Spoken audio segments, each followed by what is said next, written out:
So this should be the first place that you go whenever you go to a store. You should go to the clearance section, see what they're getting rid of so that you can catch the discount. Thrift stores. Thrift stores is one of my favorite places to go. You actually find great things, and you even can find brand new items depending on what area you go to. A lot of major department stores actually send things over to thrift stores and write them off on their taxes. You have consignment shops. So with consignment shops, a lot of times you'll have a lot of more high-end items. It's a great place to go to find a nice business suit, a great place to go to find a designer handbag. Yard sales. We just had huge yard sales actually in my neighborhood this weekend. The whole neighborhood got together and had a yard sale. So of course with this, you're able to actually negotiate on pricing and compromise and strike deals. Flea markets. Just like yard sales and estate sales, you can actually negotiate on these prices. With estate sales, it's an excellent way because with that, someone has passed, unfortunately, but typically the family members, they don't want to have to pack this stuff up. So they're going to do whatever they can to try to get rid of it.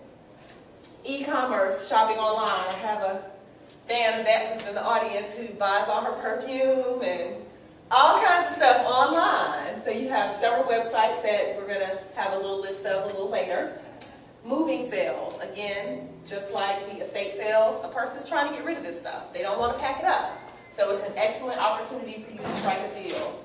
Auctions, and then trade parties. That's actually something that I do once a year or so. This way you actually can get new items or gently used items and you don't have to spend any money. So you bring an item, somebody else brings an item, and then you actually trade it out. Pawn shops, which are excellent places to go, especially to find electronics, to find jewelry.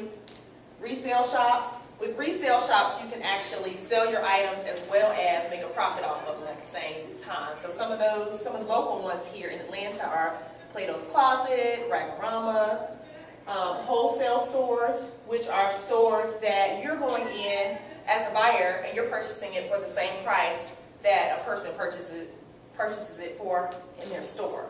So you're able to go in and purchase these items for 75, 80% off. I went with a girlfriend recently to a store here, and the nice little cute designer tights that we like, that we paid $12 for a pair, you could get like 10 pair for $8. So excellent way to cut costs. And then finally, vintage shops. If you're like me, you like things with a little bit of history, you can definitely find some deals at vintage shops. Okay, so let's talk about some savvy shopper rules. First of all, let's learn the best time to buy items. So for instance, you should buy clothing out of season. So of course, when it's warmer, you're buying into the season winter things that they're getting rid of before they start selling the summer things and so forth. Markdown days. A lot of the stores that we shop at, they actually have certain days that they mark the items down. So you can actually talk to a sales associate and ask them, when is your markdown day? And find out what that day is going to be. January is an excellent time to buy electronics. February is not an excellent time to buy electronics. Why is February not a good time to buy electronics? Televisions. Anybody? No. New version. Super Bowl. Yeah. Super Bowl. So they're marking up the TVs in February. Do not buy a TV in February. But, you know, you can find some good deals in January, possibly Black Friday. You know, look at the merchandise and make sure it's, you know, good quality.